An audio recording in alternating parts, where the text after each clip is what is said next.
Hey everyone, and welcome to today's Explainer. We are cracking open a case file that is, well, it's pretty out there. We're heading back into the shadows of 1950s Bombay to dig into a classic story by the legendary author Prafulla Roy. It's called Naushirji's Gulpo, which translates to Naushirji's Story. But look, this isn't just your run-of-the-mill campfire ghost story, and it's not exactly a standard true crime procedural either. It's actually this mind-bending mashup of both. We're going to explore how an absolutely perfect, impossible crime was solved by literally the most unlikely witness you could ever imagine. So settle in, because things are about to get a little chilling. So get a load of this quote. If there is no evidence after a murder, can the killers be punished? That philosophical question, that is the entire beating heart of our analysis today. Prafulla Roy uses this exact premise to completely flip our understanding of the justice system on its head. I mean, really think about it. If human laws completely fail and there's absolutely zero physical evidence left behind, is it actually possible for the universe itself, or maybe something from beyond the grave, to step in and balance the scales? We're setting the stage for a massive mystery, where the living drop the ball and the dead literally have to step in. Okay, let's dive right into this timeline because you really need to see the sheer scale of this narrative. It is wild. These events stretch across an entire century. So in 1906, our title character, an aristocratic Parsi gentleman named Naushirji Contractor, passes away. But here is the massive catch. Our main guy, a young Bengali man named Basudev Malik, he doesn't even move to Bombay until 1954. That is nearly 50 years after Naushirji dies. And on top of that, it takes Basudev another 52 years, all the way until 2006, to finally build up the guts to actually tell this story. That eerie 50-year gap between the death and the inciting incident, that's exactly what makes this whole encounter so deeply, deeply unsettling. Now, to really grasp the sheer shock value of this story, we've got to look at the settings. It's a brilliant contrast between a booming, modernizing Bombay and its completely forgotten, haunted edges. On one side, you've got the protagonist's normal, everyday life. He's living as a paying guest with Anabai Patel out in Bandra. It's this super bustling, cheerful, strictly vegetarian Gujarati household. It's safe, it's mundane, it's totally predictable, right? But then on the weekends, he likes to wander off to this desolate, isolated creek off SV Road. We're talking scattered hills, heavy looming clouds, and this massive, ruined, totally forgotten mansion. And, as you might guess, it's out there in those lonely, dangerous margins where things go completely off the rails. It's during one of those lonely, weekend strolls by the creek that his entire reality just fractures. Out of nowhere, and I mean literally nowhere, this heavy-set, elderly Parsi gentleman wearing a vintage coat and a turban just materializes. The place is dead silent, and the man just introduces himself, plain as day. My name is Naushirji Contractor. Now keep in mind, there are absolutely no local settlements around here, just some distant slums. So having this aristocratic, impeccably dressed guy from a totally different era suddenly pop up out of thin air, yeah, that is an immediate glaring red flag. What I find absolutely fascinating here is the sheer level of detail Prafulla Roy uses to crank up the tension. See, Naushirji isn't just some hazy, floating apparition. He has real physical presence, but everything about it is just fundamentally wrong. For starters, his voice is incredibly hoarse and raspy, and he casually drops the bomb that, well, he hasn't used his vocal cords in 50 years. Then there are his eyes. He's wearing these gold-rimmed bifocals, but the eyes behind them are completely cloudy and faded. It's the literal look of death.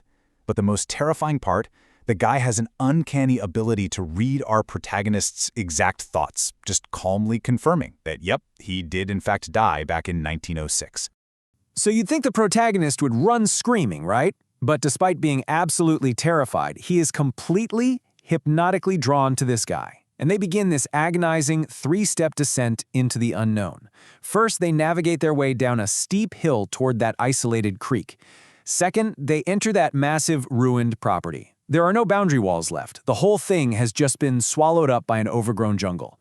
And finally, they step inside a decayed marble hallway. Just imagine the sensory overload here, okay? Shattered marble underfoot, peeling walls, and an absolutely massive swarm of bats, spiders, and rats just scrambling away into the darkness. And then, boom, we hit the climax of this whole buildup. Naushirji silently points up at the ceiling, and it leads to this truly horrifying discovery. It's a dead body, hanging by a rope. The victim, who we later find out is named Bharat Kulkarni, is described with some pretty gruesome precision in the original text. He's a guy in his early 40s, his eyes are wide open with sheer, unadulterated terror, and there's dried blood at the corners of his mouth. It is a brutal, hyper-realistic scene, and it leaves our protagonists shaking uncontrollably, basically begging to just get back outside. Alright, here's where our explainer pivots from a creepy ghost story right into a full-on true crime procedural. If we treat this impossible testimony from Nauasherzi like a detective's murder board, the physical evidence we get is insanely precise. I mean, the guy is dead, but he names the victim and gives flawless physical descriptions of the 3 hired killers who dragged him out there. First up, Damalel, who has a very specific red birthmark right on his temple. Then Harish, a massive 6-foot-tall guy with a rough beard. And finally, an unnamed Christian man, very thick-set, with a prominent scar on his left cheek and a black cross necklace. Honestly, this is exactly the kind of airtight detail detectives dream of to close a case. So right after giving up all this vital intel and basically pleading with the young man to go to the police, now Sharji's energy starts to just fade. You can see his face contorting in pain, and he tells the protagonist he needs to leave right now. And as the young man turns to go, the ghost drops this deeply chilling warning. Please don't look back. Keep your eyes forward and go. Now sure, that's a classic mythological trope, right? But in this context, it feels incredibly grounded in the tragic reality of a spirit that is rapidly losing its fragile, temporary grip on our physical world. And wow, this next part so brilliantly illustrates the supernatural reality of our star witness. Because of course, human curiosity always wins. The protagonist disobeys, turns around and looks back. But instead of that solid, elderly gentleman he had just been talking to for an hour, he just sees a floating turban, a shirt, and a pair of pants literally walking themselves back into the ruins. The physical body, the head, the neck, the hands, they are completely 100% invisible. It's this visceral, mind-bending moment of horror that violently confirms the absolute truth of what he just went through. Now, despite the sheer, mind-numbing terror of what he just witnessed, the protagonist makes a choice. He decides he absolutely cannot let these killers walk free. So he takes some incredibly brave, logical steps. First, he immediately confides in his landlord, Anabai, who he really respects. Together, they march straight down to the Bandra police station and demand to see the officer in charge, Madhukar Apte. Naturally, the cops are looking at them like they're insane. A ghost reporting a murder? Come on. But when they actually drive down to that creek and they find the hanging corpse of Bharat Kulkarni in the exact spot the ghost promised, yeah, that skepticism turns into absolute jaw-dropping shock. I actually love this brief little moment of levity the author sneaks into such a heavy, dark story. While they're all standing around the crime scene, the protagonist starts desperately calling out for Nashadaji to, show himself to the cops and prove he's real.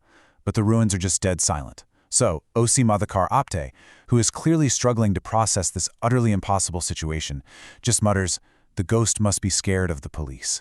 It's just such a profoundly human reaction, right? Deflecting with dark humor because the reality sitting right in front of them completely shatters all logic and police training. Okay, let's talk results. Because of the insanely detailed descriptions provided by a literal ghost, the police are able to track down those hitmen almost immediately in a slum near Pali Hill. And the verdict? 10 solid years in prison for the 3 hired killers, Damalu, Harish, and the unnamed guy. The testimony of a dead man held up absolutely perfectly in a real-world court of law. It's just incredible. But here is the most crucial part. Justice didn't just stop with the hired muscle. The police investigation, which only happened because Nauasherji tipped them off, eventually exposed the actual masterminds. And get this, it was the victim's own 2 relatives. They orchestrated the entire hit purely out of greed for his property. Because it was so coldly premeditated and driven by just pure malice, they were hit with the ultimate legal punishment, life in prison. And just like that, the legal case was officially and permanently closed. Sometime after the trial wraps up, our protagonist decides to visit that ruined mansion one last time. And out there, he actually meets Nashadri again. The spirit delivers this incredibly heartfelt message. Because of you, the murderers were punished. But the protagonist, he's humble about it. He points out that without the ghost stepping in to begin with, the whole thing would have just been a cold case forever. It is this really beautiful, poignant moment of closure. You have a living man and a 50-year-old ghost just expressing mutual gratitude for restoring balance to the world and fulfilling this deep ancestral duty. So all of this leaves us with a huge question, one that really echoes long after you finish the story. Do souls actually linger until justice is finally served? See, Nauasherji came from this inherently peaceful, aristocratic family. His spirit simply could not stomach the idea of such a brutal, ugly crime desecrating his ancestral home. So he stayed tethered to the physical world, enduring the sheer agony of being trapped between realms, just to make absolutely sure the guilty paid the price. It really makes you wonder, doesn't it? The next time a totally unsolvable cold case miraculously gets cracked, who or what was really the star witness? Anyway, thank you so much for joining me on this explainer today. Keep asking those big questions, and I will catch you on the next one.